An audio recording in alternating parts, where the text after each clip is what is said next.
Seigneur notre Dieu, nous voulons te dire merci pour ce moment solennel d'enseignement que tu nous as donné. Nous voulons, Père, que ta présence nous conduise dans les profondeurs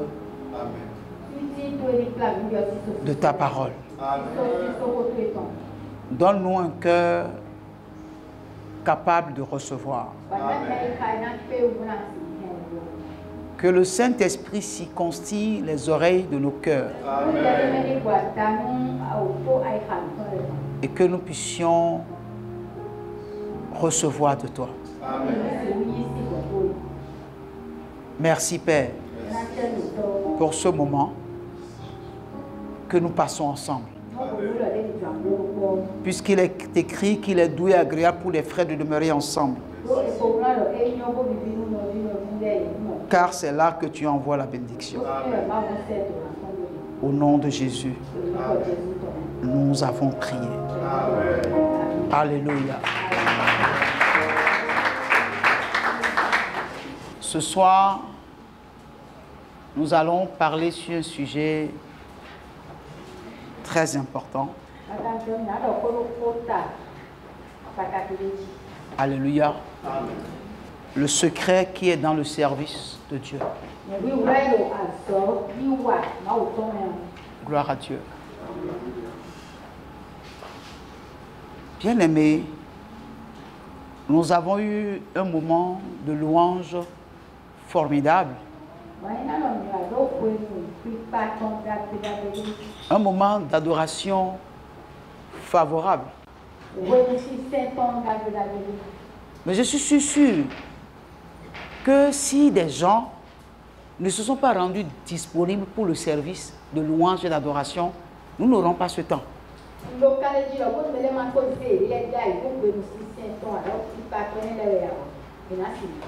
Alléluia.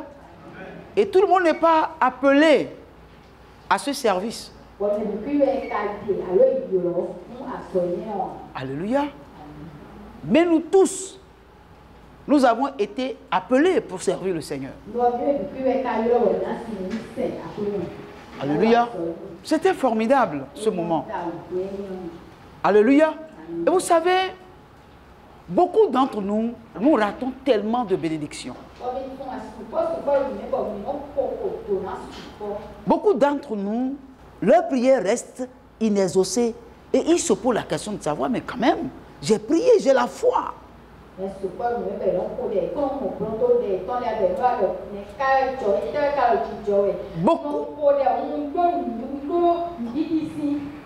Beaucoup d'entre nous souffrent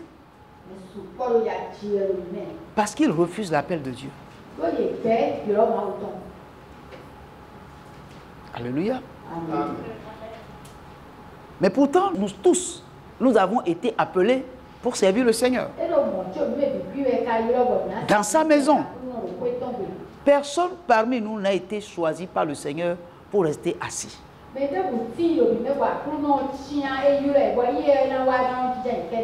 Non, ça n'existe pas. Lisez bien la parole de Dieu. Vous allez comprendre que dans la nouvelle alliance, nous tous, nous sommes des sacrificateurs.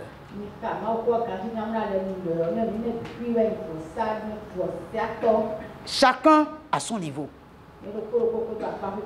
Alléluia. Et vous devez savoir que la bénédiction de Dieu a plusieurs clés. Vous savez, avant, quand je vois certaines personnes avec des trousseaux de clés, tu vois plusieurs clés dans leurs mains. Des fois, c'est tellement lourd. Et puis je dis, mais pourquoi il faut avoir autant de clés?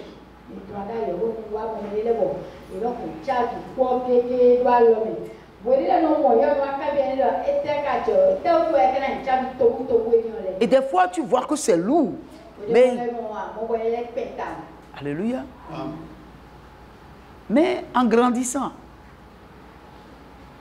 et en réalisant combien Dieu est bon, j'ai constaté que j'ai commencé à avoir plusieurs clés. Et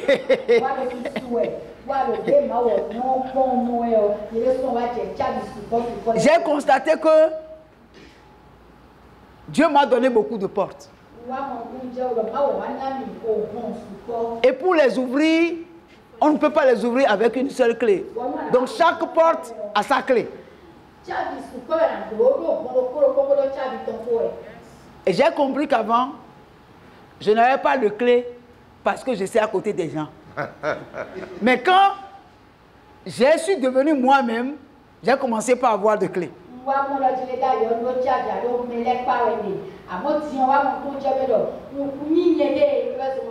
Et quand j'ai commencé par réaliser un certain nombre de choses, j'ai constaté qu'il faut avoir plusieurs portes. Et j'ai compris pourquoi les gens avaient beaucoup de clés. Alléluia. Amen. Et peut-être il y a des gens ici qui continuent de se poser la question, mais pourquoi ce monsieur-là ou cette dame-là, même les femmes là, elles sont spécialistes, elles ont même un trousseau spécial de clés. Ou bien?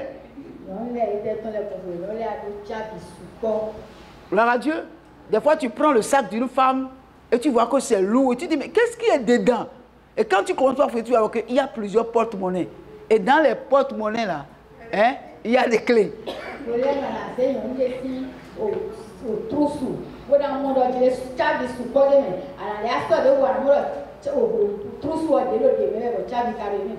Alléluia. C'est pour vous dire que dans la maison de Dieu, quand on parle de bénédiction, il y a plusieurs clés de bénédiction.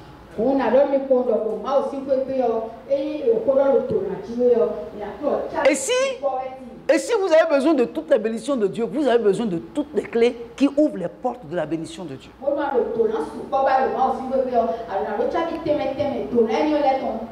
Donc si Dieu nous a appelés pour le servir dans sa maison et que nous ne faisons pas le service auquel il nous a appelés dans sa maison, nous aurons raté beaucoup de choses. Et il y a beaucoup de prières qui vont rester inexaucées. Il y a beaucoup de bénédictions que nous demandons à Dieu que nous ne pouvons pas obtenir.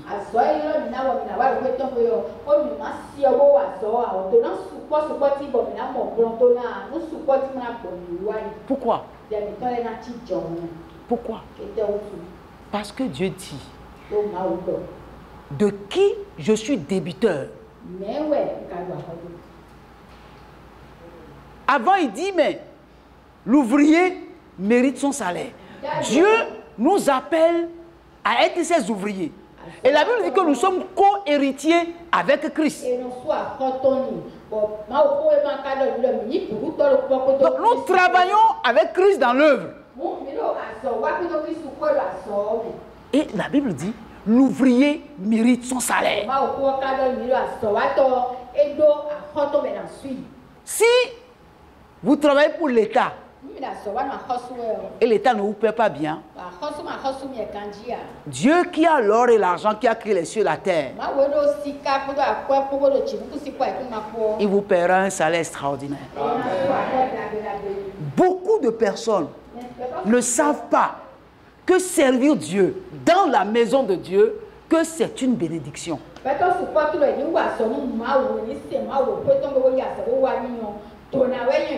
Dieu ne doit jamais à quelqu'un. Alléluia. Pour moi, c'est très important. Et il faut que vous compreniez cela. Alléluia. Il ne sert à rien de fuir l'appel de Dieu. Il ne sert à rien que Dieu vous demande de venir travailler dans son temple et que vous vous résignez. Il y a beaucoup de personnes parmi nous qui ne sont pas là où ils doivent être. Pourquoi? Parce qu'ils n'ont pas compris le secret qu'il y a dans le service de Dieu. Servir Dieu dans son temple, ils ne savent pas ce que c'est.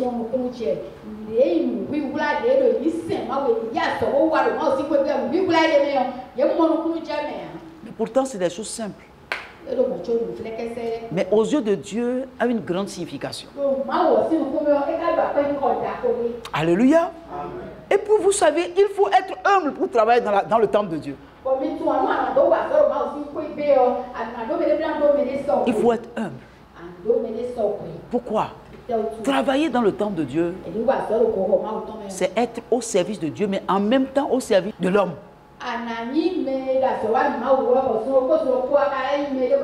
Vous servez Dieu au travers des hommes. Alléluia. Mais certaines personnes pensent qu'ils sont tellement importantes qu'ils ne peuvent pas rendre ces services-là à Dieu parce qu'ils constatent qu'en réalité, ces services-là, c'est à des hommes qui le rendent. Et ils ne savent pas qu'ils sont en train de servir Dieu au travers des hommes.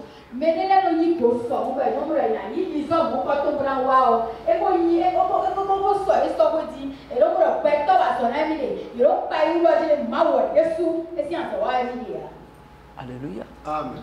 Alléluia. Amen. Je vous dis une chose. Vous cherchez l'argent. Et c'est bon. Alléluia. Amen. Mais il y a des choses que Dieu vous donne de posséder sans l'argent. Tout simplement parce que vous êtes à son service. Gloire à Dieu. Alléluia. Gloire à Dieu. Alléluia. Dieu vous fait grâce, Dieu vous fait faveur à des moments donnés de votre vie et vous-même vous vous arrêtez, vous dites mais je ne mérite pas. Et c'est vrai. Mais en réalité, quelque part, c'est un salaire que Dieu vous paie à cause de votre fidélité à son service.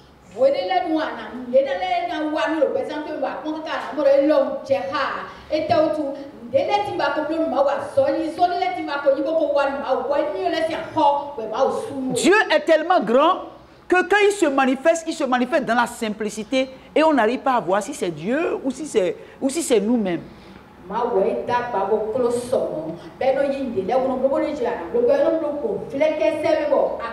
Dieu n'est pas un magicien. Quand on vous dit donnez ceci, Dieu va vous donner cela. Non, il ne s'agit pas de ça.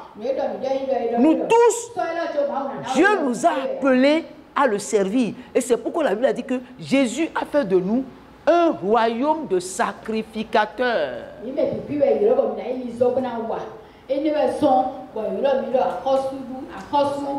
Il n'y a pas une certaine catégorie d'hommes qui ont été appelés à servir le Seigneur et d'autres catégories qui ne sont pas appelés à servir. Nous sommes tous appelés à servir le Seigneur. Et lorsque nous sommes appelés à servir, nous ne sommes pas à notre poste, nous n'avons pas droit au salaire. C'est pourquoi il ne faut pas jalouser ton frère ou ta soeur quand un certain nombre de bénédictions tombent dans sa vie.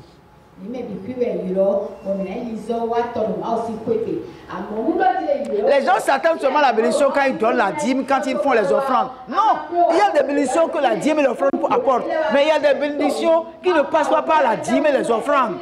Ça passe par le service. Ça passe par le service. Alléluia. Amen. De qui je suis débiteur? Que la personne me le dise pour que je lui paye le salaire qui lui convient. Beaucoup de personnes pleurent. Beaucoup de personnes vivent le chagrin. Pourquoi? Parce qu'ils n'ont pas compris que la bénédiction de Dieu passe par le service rendu à Dieu. David a dit, j'ai été jeune et j'ai vieilli, mais je n'ai jamais vu un bien-aimé de Dieu.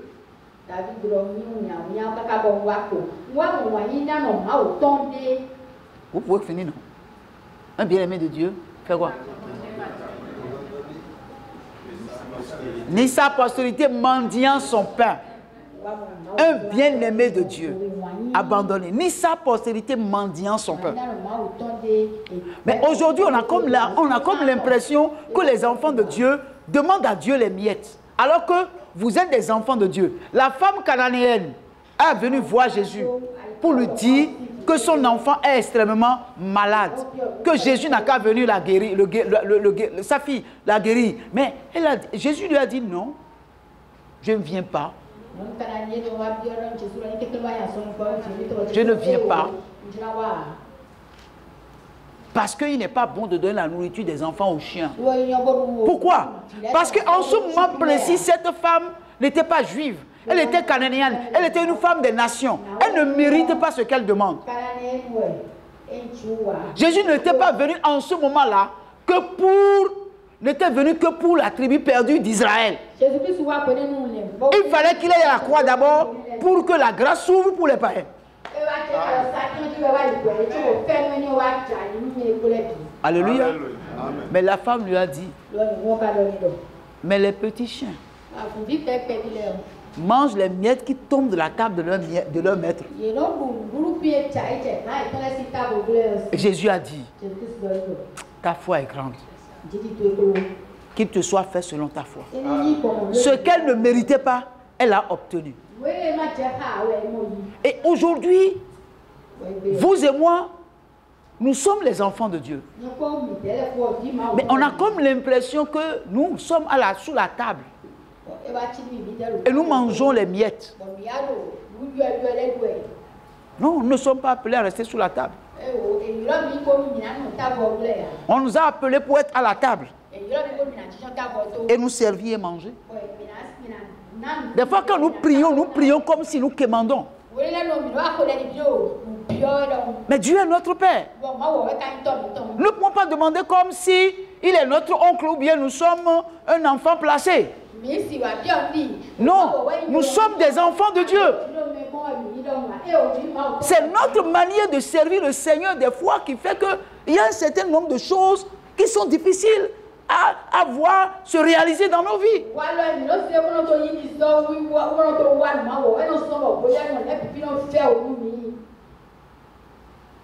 Vous me suivez là?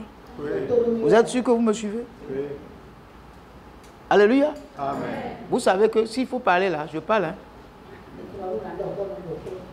Gloire à Dieu. Bien-aimés, Dieu ne nous a pas... nous sommes appelés pour être à table. Mais le problème, c'est quoi? Le physique typifie le spirituel. C'est-à-dire, si nous comprenons que nous devons être à table, quand la table est mise, nous devons nous asseoir à table. Nous ne devons pas nous mettre sous la table. Parce qu'il est promis que nous allons nous asseoir à la même table qu'Abraham avec Jacob là-bas. Mais il faut commencer par le faire ici sur la terre.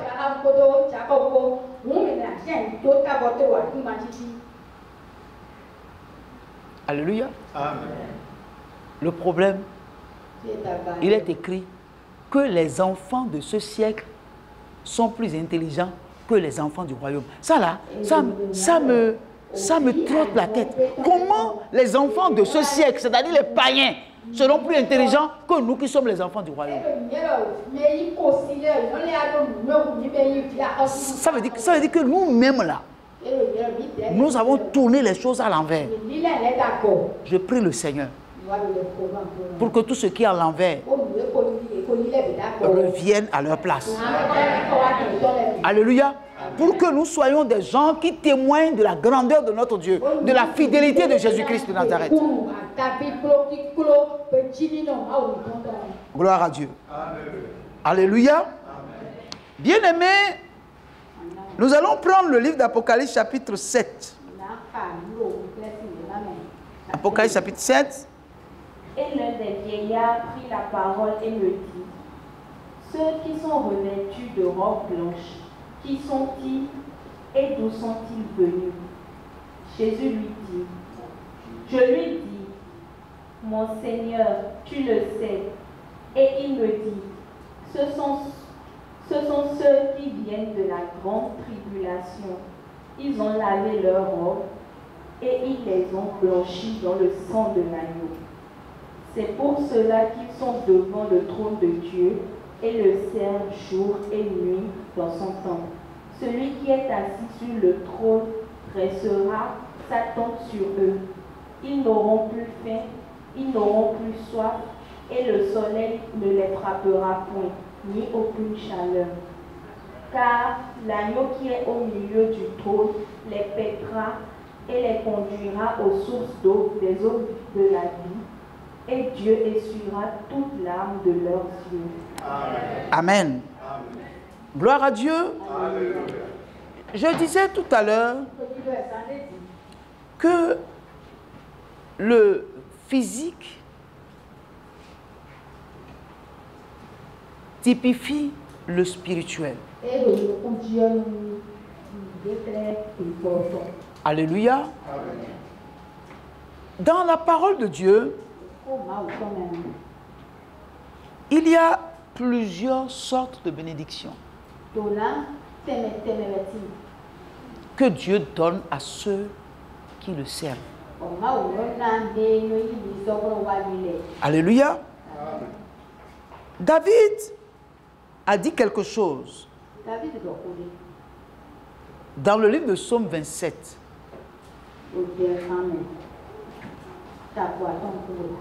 Au verset 4. Je crois bien. Psaume 27, verset 4.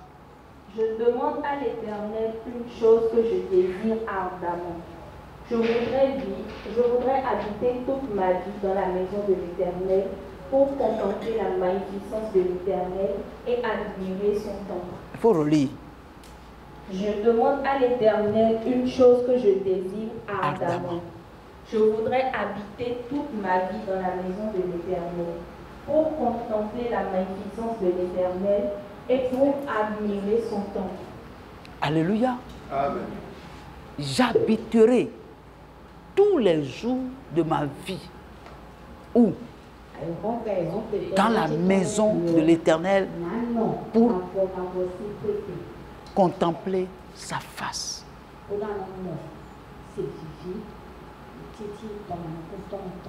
David va nous dire encore que une heure passée dans les parvis de l'Éternel vaut 1000 passés ailleurs.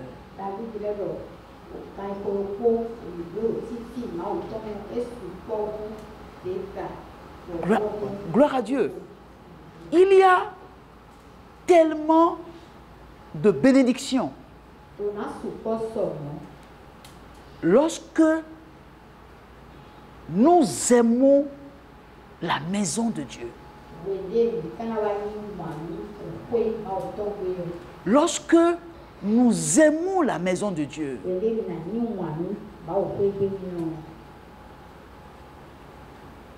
alléluia. Amen. Lorsque nous aimons la maison de Dieu, nous aimons aller dans la maison de Dieu. Lorsque nous aimons contempler Dieu dans son temple.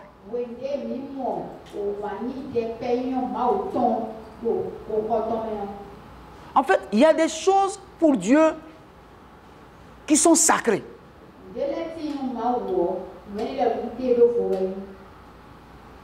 Dieu n'aime pas qu'on banalise le sacerdoce.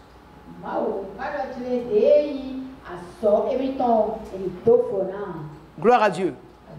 Vous savez, nous devons apprendre à avoir le respect pour tout ce qui est sacré.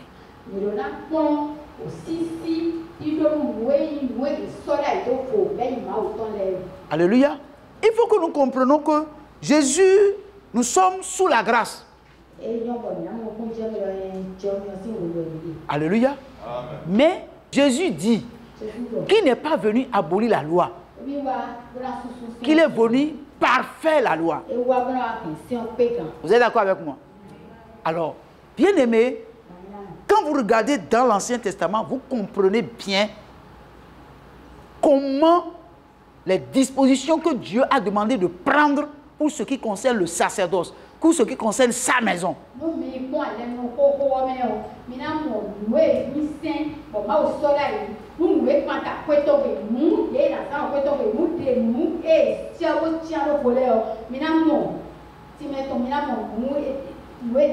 La grâce ne nous permet pas de bafouer ce qui est sacré.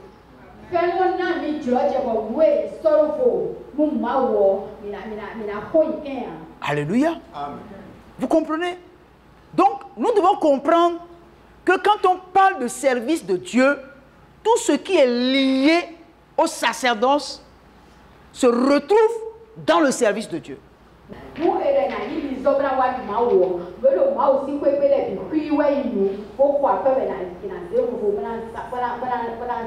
Gloire à Dieu. Je veux juste prendre un exemple. Quand vous rentrez dans une maison où celui à qui appartient la maison reconnaît que ici c'est mon lieu de repos, vous allez constater que quand vous rentrez dans cette maison-là, vous allez voir qu'il y a un certain respect. Il y a un certain ordre. Et l'ordre là doit être forcément respecté. Gloire à Dieu. Il y a des maisons, quand vous venez et vous sonnez, et on vous ouvre la porte, si on ne vous connaît pas, vous ne rentrez pas. On vous dit qui vous êtes. Vous allez dire, je suis tel, qui cherchez-vous? Alléluia. C'est selon qui tu es que on te laisse passer. Ou bien, sinon, on peut te dire, attends, et tu es au portail, on referme le portail. Et on va aller demander dans la maison, quelqu'un est venu, et il s'appelle Tant, et il dit qu'il veut te voir.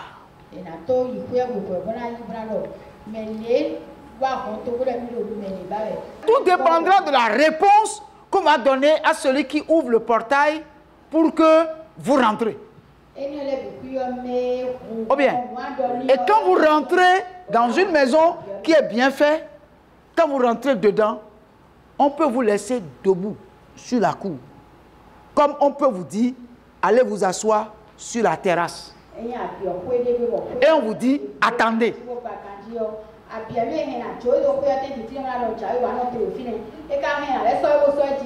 Vous pouvez être encore là, on n'a pas vous a reçu pendant déjà 10, 15 minutes, 30 minutes, et puis quelqu'un d'autre sonne, et il vient en même temps. On dit, attends, bon arrivé, et puis on ouvre la porte.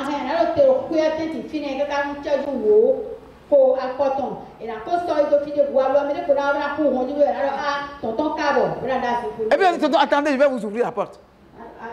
Et on vous ouvre la porte. Et vous rentrez dedans. Ça, c'est une maison qui se respecte. Quand vous rentrez au salon, la disposition qui est dans le salon n'est pas la disposition qui est sur la véranda.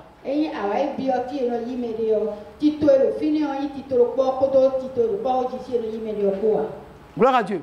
Maintenant, il peut arriver qu'il y ait plusieurs terrasses. On va vous envoyer sur une autre terrasse ou pour qu'on vous reçoive là. Ça doit être trop protocolaire. Alors, si donc les hommes savent disposer les choses chez eux, dans leur maison, de cette façon-là, dans la maison de Dieu, dans la maison qu'on appelle la maison de Dieu, la maison de prière, là où le peuple de Dieu vient se tenir devant Dieu pour prier, ça doit être comment?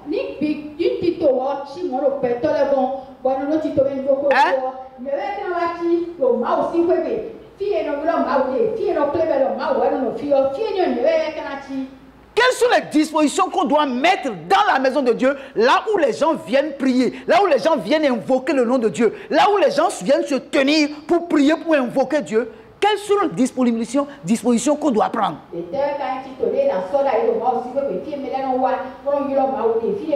quel doit être l'état d'âme de ceux qui viennent servir le Seigneur là? Quel sera l'état d'âme de ceux qui viennent prier là?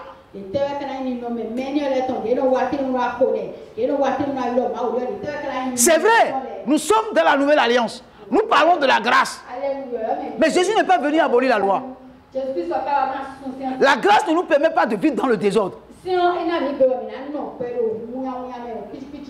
Gloire à Dieu. Attention, quand on parle de Dieu là, il y a des dispositions qu'il faut prendre. Quand on invoque ce grand Dieu là, il y a des dispositions qu'on doit prendre. Pour que quand on vient dans la présence de Dieu, avec tout le sérieux, que nous soyons capables de dire Dieu m'a écouté, Dieu m'a exaucé. Quand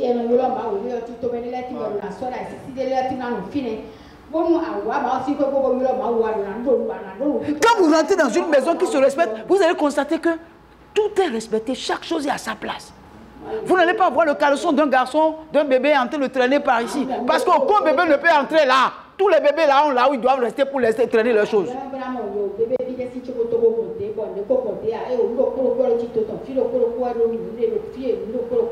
Gloire à Dieu.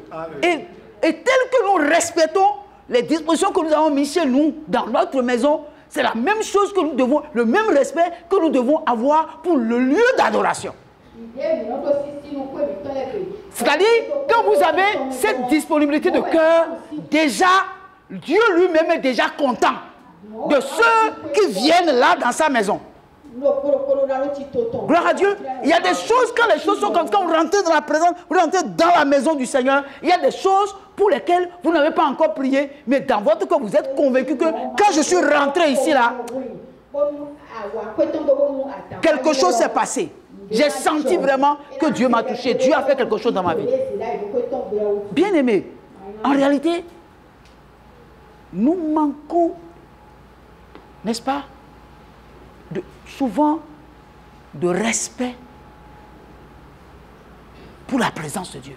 Et nous ne connaissons même pas aussi des fois les dispositions qu'il faut prendre pour attirer la présence de Dieu dans notre vie.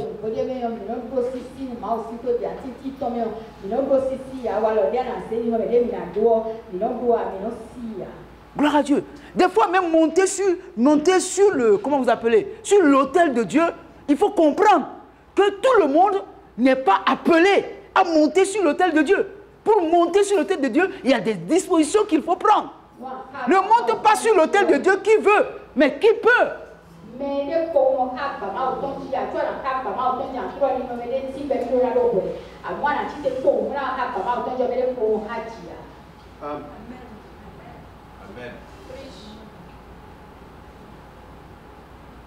Gloire à Dieu.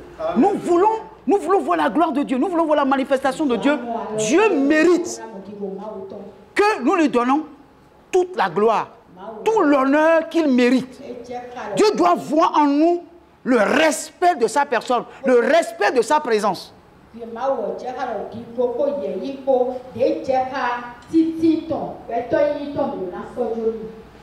Gloire à Dieu. Alléluia.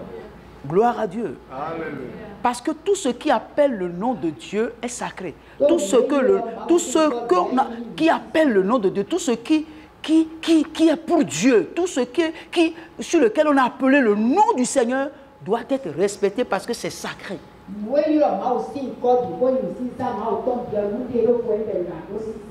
Gloire à Dieu.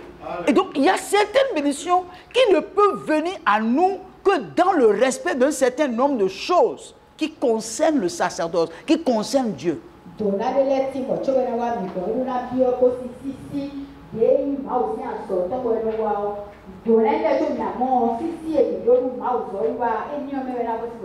David a dit, je suis dans la joie quand on me dit, allons dans la maison de l'Éternel. Quand on me dit, allons, c'est un privilège. Quand on dit, allons, viens, on va aller dans la maison de l'Éternel, il dit, je suis dans la joie. Pour quelle raison ça doit être une joie? Parce que quand on rentre là, l'atmosphère change. L'atmosphère n'est plus la même telle qu'elle était lorsqu'on est dehors, chez nous. Quand on rentre dans la présence de Dieu, quand on rentre dans la maison de Dieu, on doit voir automatiquement qu'on est arrivé à un lieu où on doit changer d'attitude. On doit changer de comportement.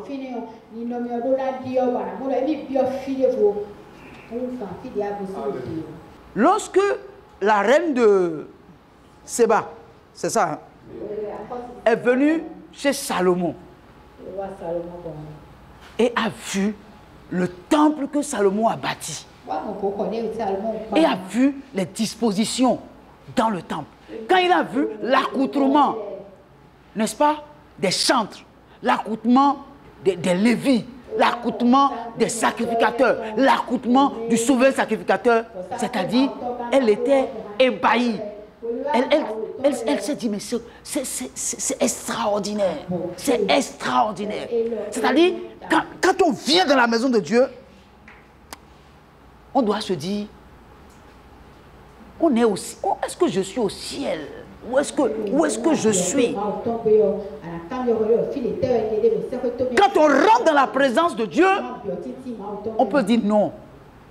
Je suis en contact de Dieu vivant. Alors, bien-aimés, frères et sœurs en Christ, ici, dans le livre d'Apocalypse, on nous dit, on a posé la question au vieillard pour dire, mais ceux-là, qui sont-ils?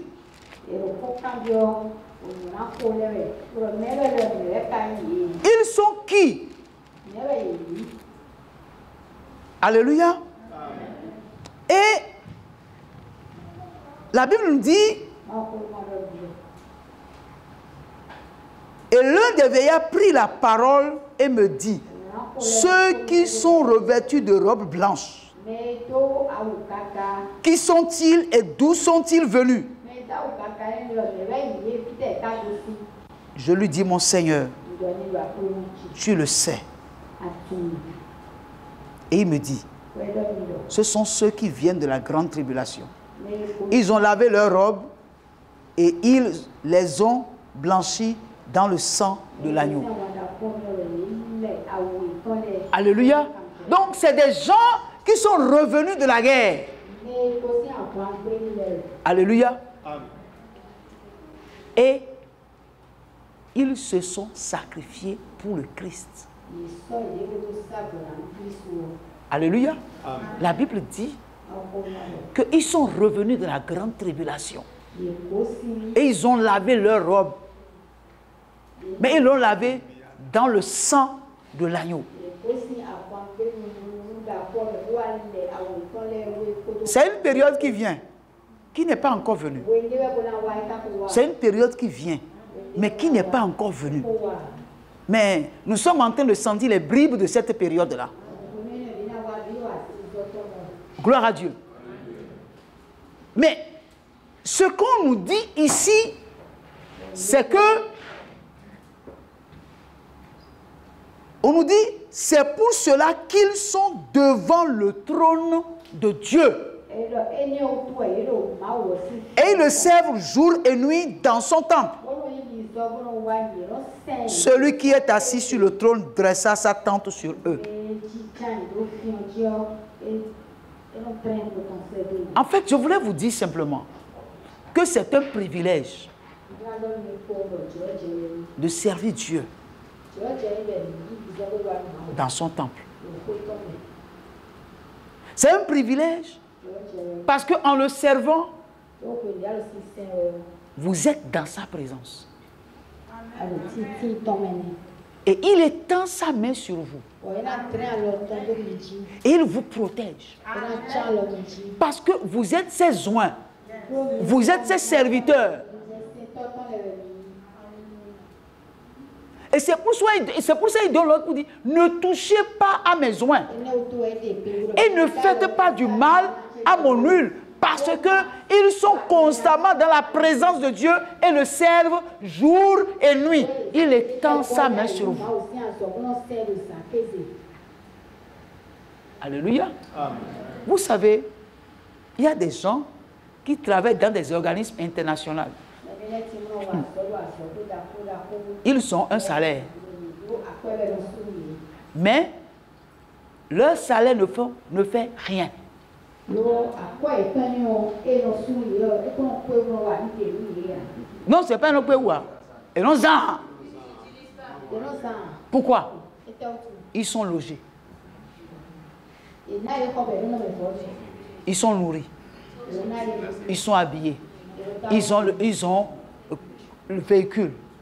Ils voyagent sans payer le billet. Leur famille voyagent sans payer le billet. Ils ont droit aux vacances, etc., etc. Mais à la fin, ils ont encore un salaire. Ils font quoi avec le salaire? S'ils tombent malades, ce n'est pas leur agent qui achète le médicament. Ils sont pris en charge presque à 100%. Si un homme, un organisme peut prendre soin d'un de ses serviteurs de cette manière, comment Dieu va prendre soin de celui qui est à son service? Quand vous êtes au service de Dieu, qui a tout là, qu'est-ce qu'il peut faire de celui qui se met à son service? Alléluia. C'est vrai, il arrive des moments où les gens critiquent beaucoup les pasteurs. Hein. Et je leur donne raison. Je leur donne raison. Pourquoi? Je vous dis toujours ici, si on ne s'approche pas de la tête d'un poulet, on ne peut pas savoir que le poulet a l'oreille.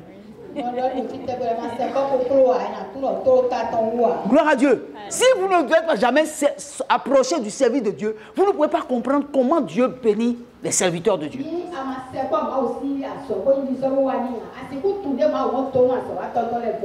Gloire à Dieu. C'est vrai, il y a des serviteurs de Dieu qui se disent serviteurs, peut-être parce qu'ils se sont fait appeler. Mais ceux que Dieu a appelés, les serviteurs de Dieu que Dieu a appelés, s'ils servent Dieu, selon que Dieu leur demande de le servir, Dieu les prenne en charge de la tête jusqu'aux pieds.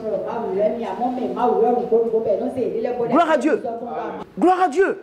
Donc, je vous dis, servir Dieu là, si vous acceptez de servir Dieu, si vous acceptez de vous donner au service de Dieu, Dieu vous a vous payer un salaire. Dieu va prendre soin de vous.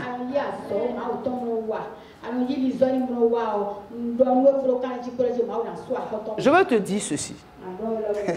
Je veux te dire ceci. Il faut que tu comprennes bien. Ton salaire qu'on te paye. Je ne connais personne ici qui est un fonctionnaire à qui on paie l'argent à la fin du mois, qui va me dire que l'argent qu'on lui paye lui permet de régler toutes ses affaires. Ça n'existe pas. Non, non, non, non, jamais. Alléluia. Pourquoi? Si tu prends ton salaire, tu es obligé de dire, ça c'est pour le popote, ça c'est pour le courant, ça c'est pour l'eau, ça c'est pour ceci, ça c'est pour cela. Ou bien, si tu ne fais pas, si celui qui veut vivre aux dépens de son salaire est obligé d'être un homo rationnel.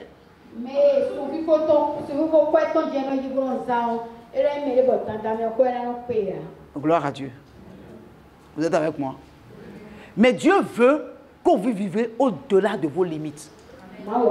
Que nous vivons au-delà de notre limite. Ça veut dire quoi?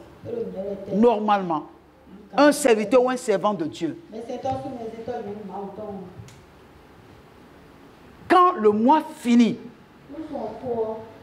et il prend son salaire et il s'assoit et fait les calculs, il constatera qu'il a dépensé 3 fois, 4 fois, 5 fois et même 10 fois plus que le salaire qu'il reçoit.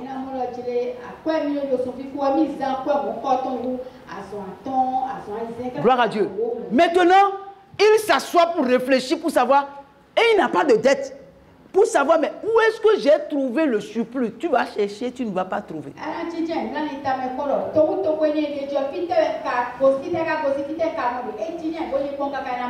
Ça, c'est le salaire qui te revient de droit lorsque tu sers le Seigneur.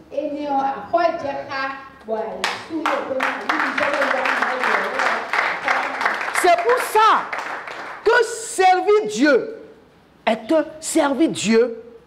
un avantage terrible. Parce qu'il est difficile de définir le salaire que Dieu te paie. Mais tu es convaincu que quelque chose se passe dans tes finances.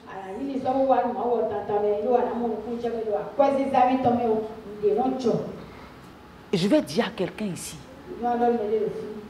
si ton Dieu t'a déçu, et c'est le mien, Son nom, c'est Jésus. Et c'est le mien. Son nom, c'est Jésus. Et c'est le mien. Je ne crois pas que je suis sur une autre planète. Je suis sur planète Terre comme toi. Et le même Dieu que je sers, Jésus-Christ, si c'est lui que tu sers et que tu ne vois pas sa main, tu ne vois pas sa bénédiction, il faut te dire, est-ce qu'il n'y a pas quelque chose que j'ai manqué de faire?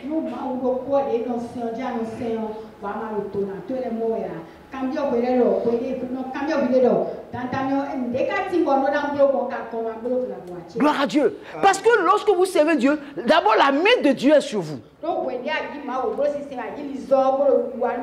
Vous n'allez pas semer, quelqu'un d'autre viendra manger. Non. Parce que la main de Dieu est sur toi. Sa protection est sur toi. Parce qu'il ne permettra pas qu'on te touche. Or, quand tu es un serviteur de Dieu, tu défends l'intérêt de Dieu. Tu défends les intérêts de Dieu. Tu ne peux pas accepter que ce qui est sacré, que quelqu'un, n'est-ce pas, puisse bafouer, n'est-ce pas, ce qui est sacré. Tu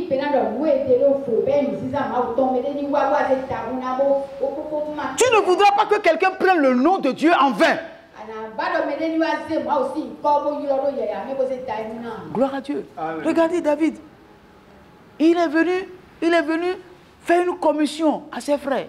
Et il est là, il voit un monsieur se lever pour injurier Dieu. Et dit, lui il est sorti d'où? Mais de quel droit il élève la voix et ce grand frère dit non, tais-toi, ferme ta bouche. Pourquoi? Parce qu'ils ne connaissent pas ce que c'est que servir Dieu. David connaît ce que c'est que servir Dieu. C'est pour ça qu'il peut dire, quand on me dit viens, on va dans la main de Dieu, c'est la joie. Alléluia. Amen. Alléluia. Amen. Nous, quand il pleut, quand il pleut, gloire à Dieu. Alléluia. Quand il pleut, la pluie nous fait démissionner du service de Dieu. Alléluia. Et des fois, Dieu nous teste.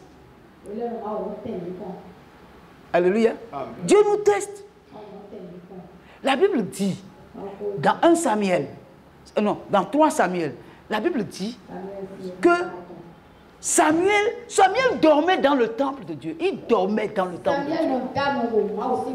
Il dormait dans le temple de Dieu. Alléluia. Samuel chapitre 3. 1 Samuel chapitre 3. Ah, vraiment. Des fois, Dieu vous amène à des choses. À partir du verset 1.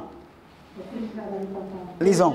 Samuel était au service de l'Éternel devant Élie. La parole de l'Éternel était rare en ce temps-là. Les visions n'étaient pas fréquentes. En ce même temps, Élie, qui commençait à avoir les yeux troubles et ne pouvait plus voir, était couché à sa place. La lampe de Dieu n'était pas encore éteinte et Samuel était couché dans le temple de l'Éternel où était l'arche de Dieu. Alors l'Éternel appela Samuel, il répondit, me voici. Et il courut vers Élie et dit, me voici car tu m'as appelé. Élie répondit, je n'ai point appelé, retourne te coucher. Et il alla se coucher. L'Éternel appela de nouveau Samuel, et Samuel se leva, alla vers Élie et dit, me voici car tu m'as appelé. Élie répondit, je n'ai point appelé mon fils, retourne te coucher. Samuel ne connaissait pas encore l'Éternel, et la parole de l'Éternel ne lui avait pas encore été révélée. L'Éternel appela de nouveau Samuel pour la 3e fois, et Samuel se leva, alla vers Élie et dit, me voici car tu m'as appelé. Élie comprit que c'était l'Éternel qui appelait l'enfant. Et il dit à Samuel, va, couche-toi, et si l'on t'appelle, tu diras, parle Éternel, car ton serviteur écoute. Et Samuel alla se coucher à sa place. L'Éternel vint et se présenta, et il appela comme les autres fois, Samuel, Samuel. Et Samuel répondit, parle, car ton serviteur écoute. Arrête-toi là. Gloire à Dieu. Samuel dormait dans le temple de Dieu, devant l'arche de l'Éternel. Devant l'arche de l'Éternel. Alléluia. Amen. Mais la Bible dit, il ne connaissait pas encore l'Éternel. Mais il dormait dans le temple, devant l'arche. Alléluia. Alléluia. Mais un jour, il a entendu une voix l'appeler. Et comme il était au service d'Élie, parce que c'est lui le sacrificateur, il a cru que c'était Élie qui l'a appelé. Il est allé. Il a dit, je ne t'ai pas appelé. Une deuxième fois, je ne t'ai pas appelé. Une troisième fois, je ne t'ai pas appelé. Élie a dit non. Il a compris que non. Cet enfant-là, c'est l'Éternel qui est en train de l'appeler. Il dit, bon, quand tu vas entendre la voix une autre fois, il faut dire, me voici, Éternel, ton serviteur t'écoute.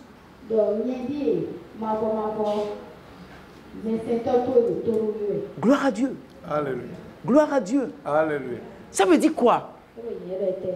S'il n'était pas dans le temple, s'il ne dormait pas dans le temple, devant l'arche de l'Éternel,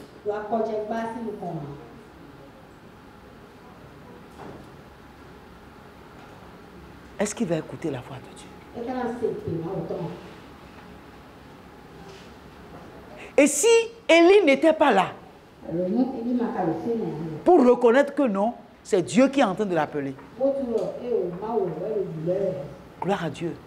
Bien-aimé, il faut que vous compreniez une chose. Ne négligez pas la maison de Dieu. Ne négligez pas la maison de Dieu.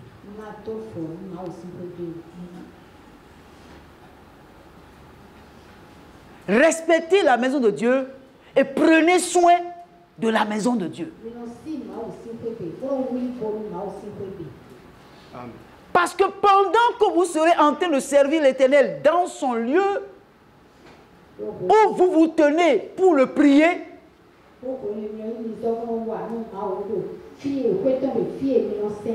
l'Éternel peut vous parler. L'Éternel peut vous donner une réponse à une prière pour laquelle vous êtes dans l'attente de l'exaucement.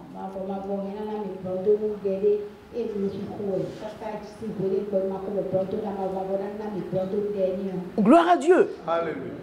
Gloire à Dieu. Alléluia. Ne venez jamais dans le temple de Dieu comme si vous êtes rentré dans votre maison.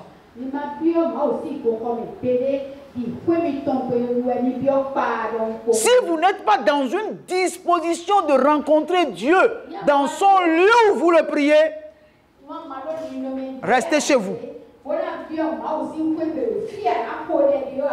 Parce que rentrer dans la présence de Dieu, ce n'est pas de l'amusement. C'est du sérieux. Lorsque vous franchissez la porte de la maison de Dieu, vous devez savoir que vous n'êtes pas venu chez un homme, mais vous êtes venu rencontrer Dieu. Le problème, c'est la disponibilité de notre pensée.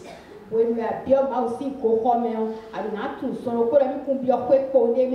nous préparons pas pour rentrer dans la présence de Dieu. Quand nous venons dans l'église, dans le temple de Dieu, comme nous sommes venus au bureau, comme nous sommes venus rencontrer un camarade, nous n'avons pas dans notre âme cette disposition que nous venons dans la présence de Dieu. Nous venons ici à partir de maintenant. Tout ce que je fais ici, ça devient sérieux. Gloire à Dieu. Alors, bien-aimés, je ne veux même pas vous dire poser des questions. Est-ce qu'il y a des gens ici qui veulent poser des questions? Si vous avez des questions, vous les écrivez pour le mardi prochain. Et envoyez-moi ça avant. Gloire à Dieu. Gloire à Dieu. Et vous savez que